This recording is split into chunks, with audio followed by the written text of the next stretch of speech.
Well, I have an incredible piece of trivia, which probably nobody really knows. That Scream 3 was in pre-production, and I had actually been hired to come back in Scream 3 as the killer. And then when Columbine broke out, they scratched the entire script. They scrapped it. Because it had something to do with high school and taking over kids and making them do terrible things. And the producers were like, Wes was like, we have to, I mean, Bob was, we can't go this way. And so I actually was paid to be in Scream 3 and never had a chance to fulfill it. Wow. But yeah, it's crazy. I mean, look, I think that, again, going back to what Kevin Williamson was doing, I think he's such a bright and articulate writer that, yeah, he's definitely saying something. I mean, I wouldn't take it too seriously because he had just murdered people the entire movie. I mean, he's not changing the face of the world. Yeah. 3's kind of a blur, okay? It's weird. Sometimes I watch Scream 3 and I'm like, God, I don't like it. And sometimes I watch it and I was like, oh, that's really kind of interesting. Depending on which way you're watching it. I don't know if that makes any sense. There was, again, something so superficial about Scream 3. It wasn't as psychological to me as, even though the backstory was. I thought the backstory for Scream 3 was really kind of phenomenal.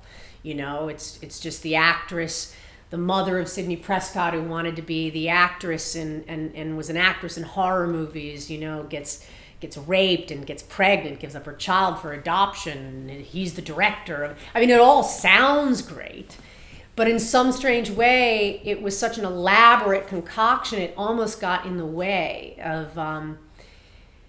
It wasn't the backstory was not able to come out organically through in the piece. It was sort of all stored up for the end. And whenever you have these kind of speeches on Mount Sinai of why you're backed into the corner, you're in a little bit of a trouble spot for it delivered. It's still, I love that cellar sequence. I think Scott Foley did a great job. I think I think everything was great.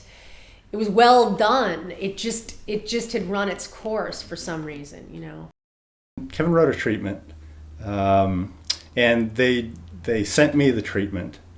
And there were a few ideas in it that we all kept, and that made their way into Scream 3. But the treatment was very different than what the movie was. And I can't even tell you who the killer was in the treatment because they didn't send me the ending to the treatment. So I have no idea kind of where his third act was going.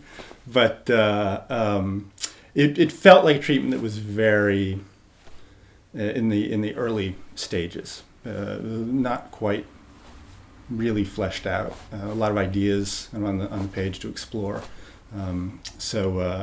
It just felt like an early draft of some ideas for the movie. What's the movie? And he said, Scream 3. And I said, Scream 3? I thought Kevin Williamson was writing that. And he said, so did we. And that's how I got involved. So he said, listen, here's what we have. It's a long story about why he can't do it this time around. We have a treatment that he put together. I'll send you that. See what ideas are in there that you'll think will work. But I need to see if maybe in a couple days you can come up with a story to pitch to Wes Craven. And there's one other thing. The star of the movie, Neve Campbell, we're going to shoot for 9 weeks, but she's only available for 3. So make that work. Anyways, I'll pay you and you get back to me.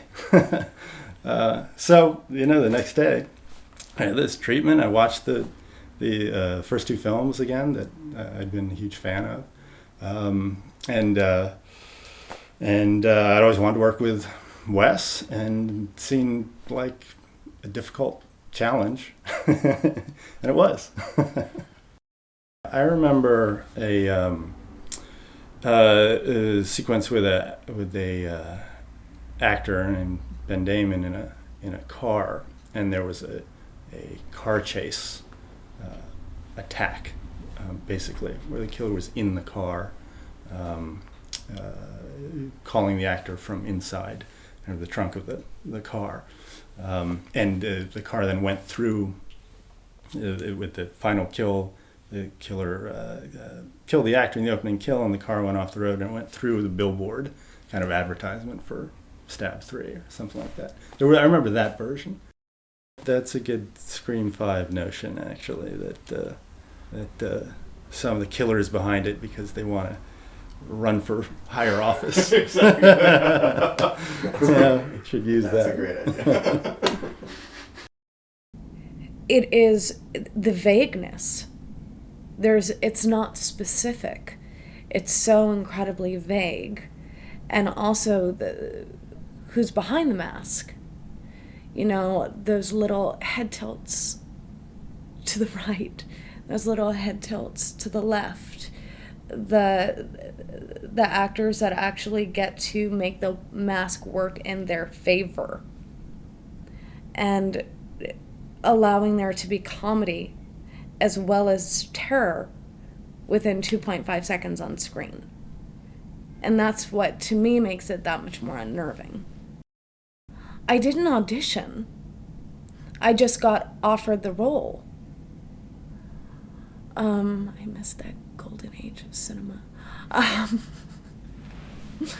But I just got offered the role, and I was thrilled and excited because it was a film that I had loved, and I was going to be able to work with these people that I really admired. And, I was 15 and getting to work with Wes Craven and Nev and Courtney and David. It was an absolute dream. An absolute dream. And I think it was 3 days of work that went by like that. The first time I worked with Wes was on a movie called Music of the Heart, and that was with Meryl Streep, and I played this kind of dark teacher who was trying to suppress her in the school, and we had a great time working together. And when I was looping for that movie, we were doing the ADR at the end, we finished ADR, and Wes said, "Do you want to be in Scream 3? We have a part for you." And I was like, yes. When I first worked with Wes on Scream 3, I remember the script wasn't finished, and we all went into Courtney Cox's trailer and started talking about what we were going to shoot that day. And it was literally like we were kind of making it up to a certain extent as, in the beginning of the day, and I had never experienced anything like that. There was a certain level of chaos, but it was never, there was never upset around it, at least from what I saw. Like there was like, how are we gonna do this? It was like a creative endeavor. Like we're gonna make this sculpture. We're gonna keep pounding, pushing clay together, and in a sense make this movie. So I found it very exciting. I'm sure it was unsettling for some people, probably for producers. That's like, what is this? But at the center of it, in terms of creating what was going on, like Wes just has such a presence and an openness and a willingness to create out of the unknown that it made it for me extremely exciting. The opening scene in the first Scream movie, amazing. I'd never really seen anything like that, and it was slightly unsettling because there was a humor to it and there was a building tension and fear all at the same time, and it kind of stirred up a new area in me and probably a lot of people, that he had mixed this humor with this fear. And it was very unsettling and very, just pulled you in. Who is Wallace? Wallace is a detective who wants to be further up the chain of command than he is. He's a little bit arrogant, kind of looking down on people, at least wants to think that he's smarter than everyone. Maybe there's like a little core of insecurity underneath it, which, you know, he covers with his arrogance and pseudo bravado. I didn't know how the movie ended when we were shooting it, because it kept changing. And at one point, Wes told me that they were considering having me be the murderer, or they did a few shots where I was standing around to maybe suggest that there was something a little bit shady about my character. So that was really interesting. And we had a little party at this belly dancing place that Courtney took us all to as like a closing rap party, tiny little rap party. And I realized I didn't know who the killer was. And I didn't want to know. They were going to tell me, but it was like, no, I want to find out. Yeah, my last scene was grabbing a slice of pizza, but it would have been really nice to have a little encounter with Ghostface. But, you know, maybe that's what Scream 5 will be about. Wallace Returns. I had seen parts of the films, and I understood that it was, you know, almost a play on a horror film, which I loved, that concept. You know, that it wasn't, you didn't go in and it was complete, you know, too scary. It was scary, but yet with a little twist, a little sense of humor, a little something off about it. It sort of clued in the audience, which I thought was wonderful. I don't think there was an awareness, or not that I remember, of a reference to the Heather Graham, of Jada watching the Heather Graham movie in the previous Scream. There's a Scream 2. But it was, yeah, that I knew of. I think it was more just the way we were filming it was very Hitchcock. It was very, you know, just mystery and the build up to it. So. But that's funny that there ended up being that coincidence. Maybe it was, I just didn't know about it. Yeah, Liav was amazing. He's so engaging as an actor. He really is so focused and does such an amazing job. It was such a joy to work with him, and even though it was this sort of wild, crazy scene with me with the golf club, but it was really fun. Again, it was very physical. We all left very exhausted, but it was really fun. Wes gave me a lot of notes. He was very helpful. I had never really done this genre of film before, and again, it was just very physical, and he was really there. You know, just telling me to really go for it, and just, and even I remember in the audition process, just thinking, okay, you just really scream. You can really scream here. You can really go out there. And so yeah, he was wonderful, and we did a lot of takes, and he was really supportive, and just sort of kept saying, you know, keep going further, keep, you know, do the best you can, and it was great. It was really fun. I had met with Wes because he'd written a book called The Fountain Society, and I was adapting it for him for Image Movers, which is Bob Zemeckis' company, Bob Z's company. And I met with Wes and Marianne Madalena, and we were having lunch. I don't even know how long it had been, and we started talking about the first two Scream movies, because he was, you know, in production on the third. And I knew the characters really well, knew the world really well, and actually found it, continue to find it, sort of one of the best horror movies ever made, you know, like bar none. It's so phenomenal. And I have a super weak spot in my heart for kind of the, you know, the early slasher films, the Friday the 13th. I mean, I was a Halloween kid. You know, I was one of those, I grew up when those things were out, and obviously the original Nightmare. And it was just so fun to sort of kick story ideas around with him, that by the end of the lunch, he said, well, you know, we might need somebody in a couple weeks. Do you want to come on? And I said yes, very politely, and inside I was sort of jumping up and down in my head. I tried to be subtle. I'm not sure how successful I was. So anyway, then they brought me on, and they put me in a trailer, and I started writing from the minute I got there. Kevin gave Aaron the outline. Aaron did a partial script. It wasn't finished when I came on. the ending was missing, which was an issue. And it also had sort of bifurcations, like you could go this way, you could go this way. And so I started trying to shape, I think more than anything else, sort of the latter half of it with Wes. So did you pull in the Scott Foley, Nev's brother Yes. element? You did? Okay, let me get you saying that on camera. I don't know if you want to get that on camera, and I don't know if I'm supposed to admit to something like that.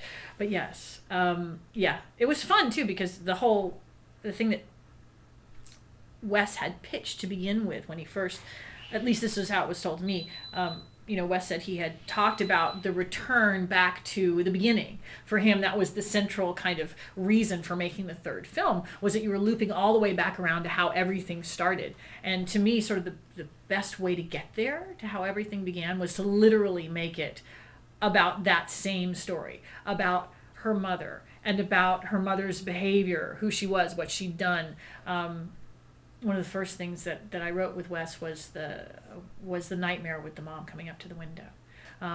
Because it had to be kind of everything. I mean, that was what was so great, especially about the first movie, was everything that happened with Cotton had happened off screen before the movie even started, but it was all about that stuff coming back. So what was, for me, what you wanted with the third film for a sense of closure was the past comes back again, rises up and essentially eats you alive. So that was for me, that was the most interesting thing about it. And Wes had started there, all the stuff with the movie set that she comes back to, and that she, that is sort of her life, only not her life. And she's looking at it again through this kind of, in this fishbowl kind of way. It's really, really fun. The exposition is quite a long chunk that's interspersed with action at the end, in the third act of the first movie. And it's such brilliant exposition that you don't care how long they're talking. I don't know how well we succeeded, but that was certainly the goal, was a combination of something that was really, really fun, along with Sidney becoming different than who she was the first time around. Sidney evolving to a different place than she had at the end of the first or even the second film. And it's not desperate what she does. It's quite premeditated. It's still, she screws around with them at the end of the first movie. But in ours, she's really grown up. She has to take care of herself. I liked it. I liked where she went. I liked this sense of self-sufficiency that she had by the end. I liked the fact that she could kick ass and be, to a certain degree, so blasé about it. Shoot him in the head. It's like, it was great. Well, anyway, I really enjoyed it. I'll never get over, killing Jamie Kennedy. I'll never get over it, because I loved him so much. It was, and I have to agree with many of the fans that he would never have backed up against anything without windows. Some part of me, I remember sitting in the theater, when he says, "What's your favorite movie?" He says, "Showgirls." And I remember sitting in the theater thinking, no. So I really enjoyed too, except for that, because, as is probably obvious, I'm at least as much a fangirl as I am a writer, if not more. And I was very invested in that story and in that group of characters. I enjoyed writing for her in part, I think. Obviously Nev is amazing. But it wasn't just that. It was that it was great to get to be part of the franchise, having so much admiration for it. It was great to work with Wes, but it was great to be able to do even a little bit to help build this really, really strong female character that I think makes things better for all of us. The rules are very specific in arbitrations for any subsequent writer to the original writer. To gain credit, you would have to have replaced more than 50% of that writer's material, and it's a complicated thing.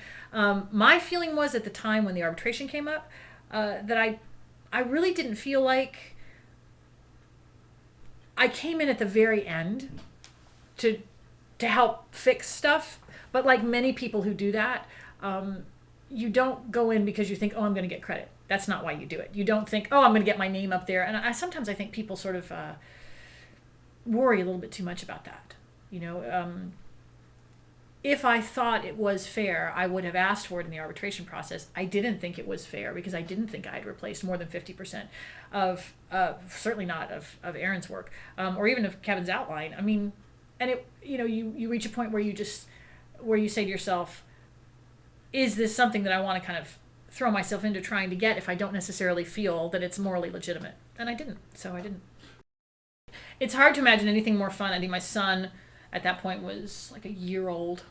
And so you're dragging a 1-year-old around with you through all the fake blood and the giant like Woodsboro mock-ups and Parker Posey and Liev Schreiber. And you're thinking, this is like greatest thing ever. It was so fun. They put me up at the Chateau Marmont. I am standing at the window, and it's a corner window, and I've already gone through, should I do it? I don't want to be scared, and I decide to do it. I need the money. And I look out of the window, into the window across the way, and there's a man sitting in a chair with a script in his lap, watching Scream, the movie.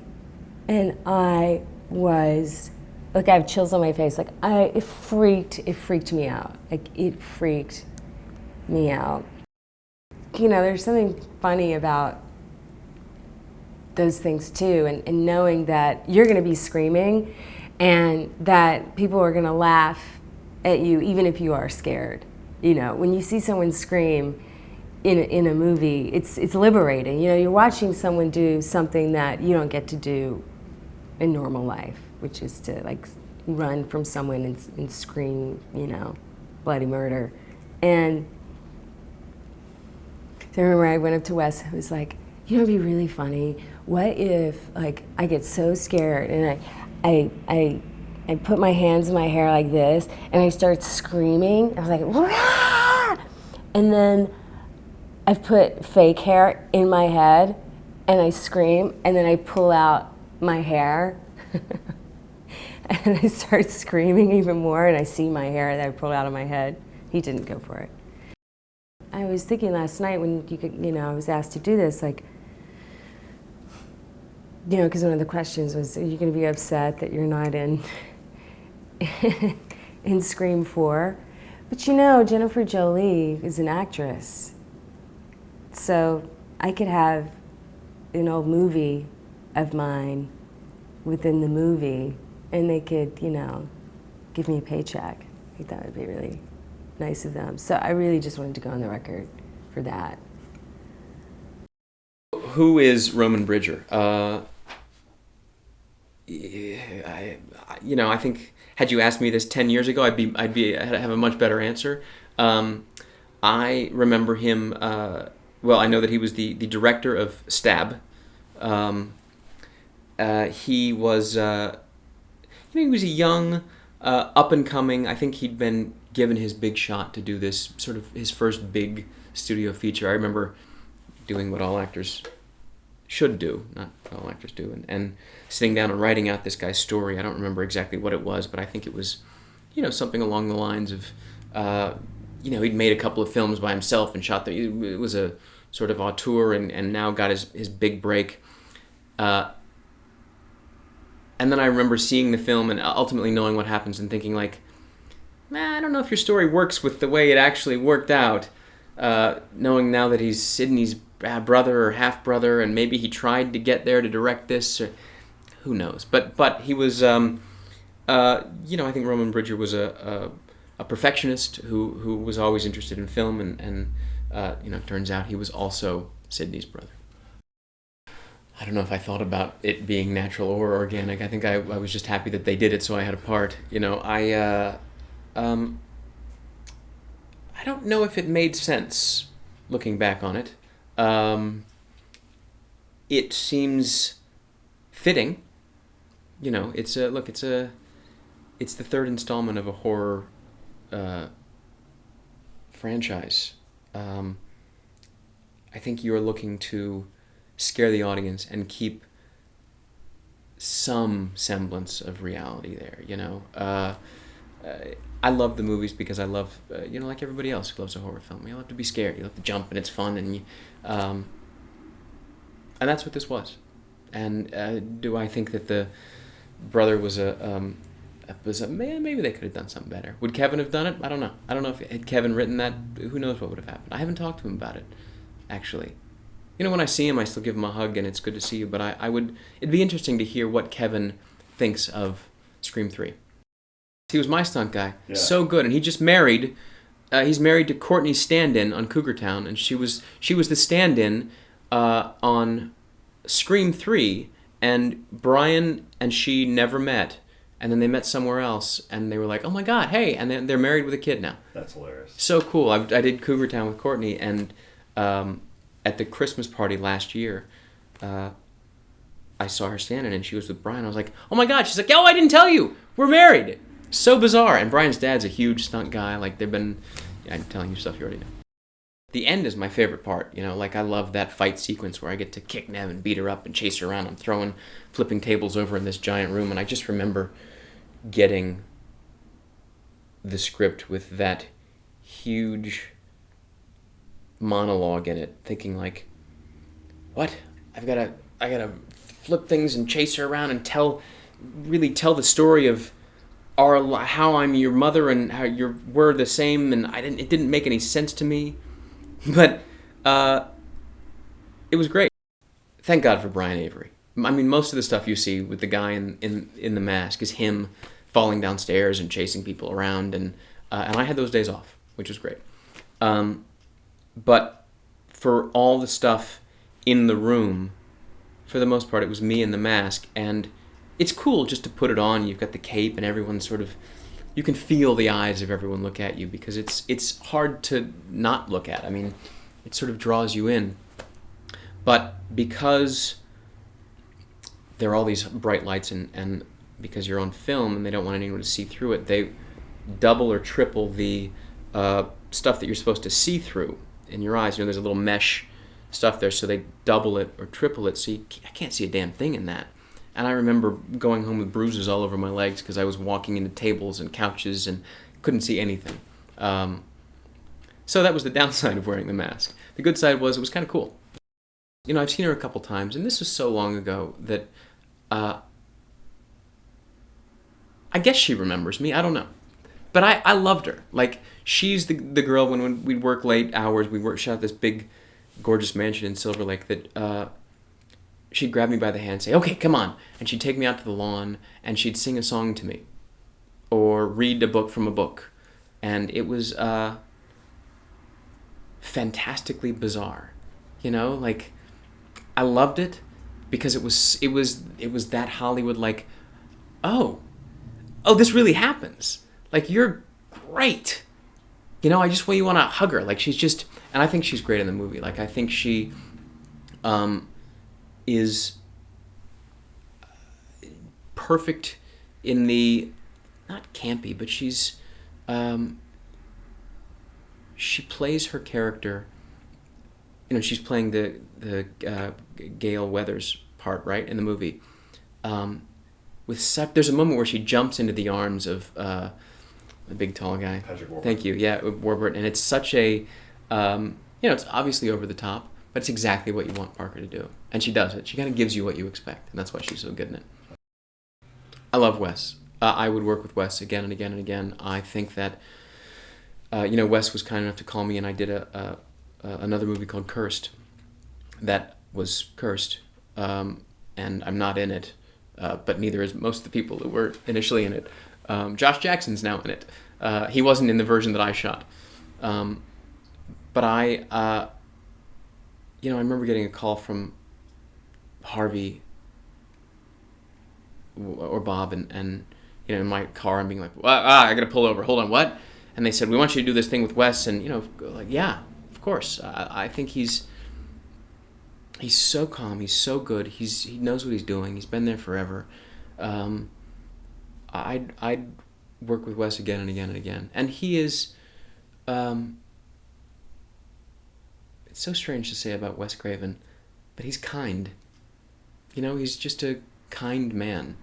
And I know that he uses the same people again and again, and he is loyal to a fault. And I'm glad that he's found me reusable.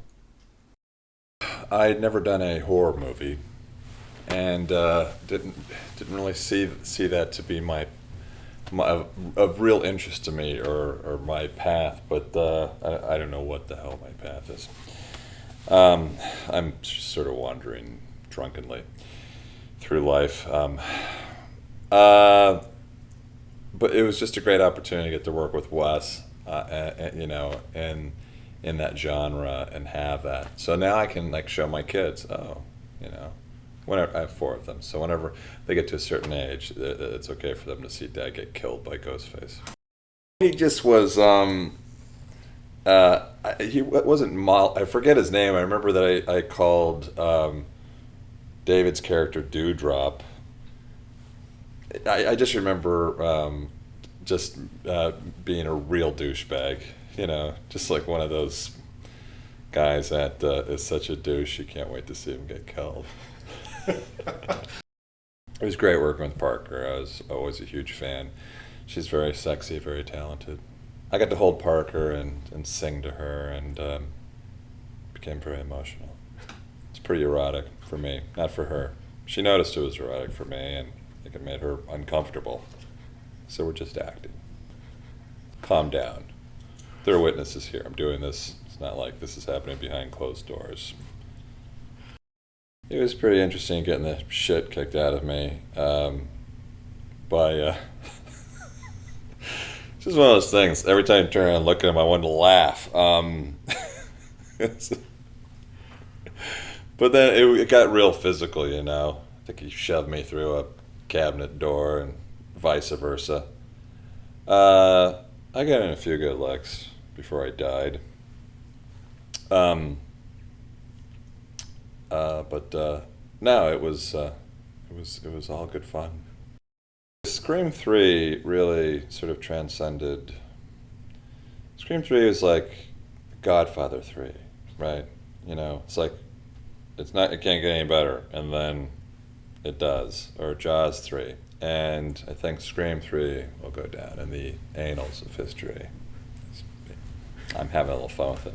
But I really do think it turned out really good.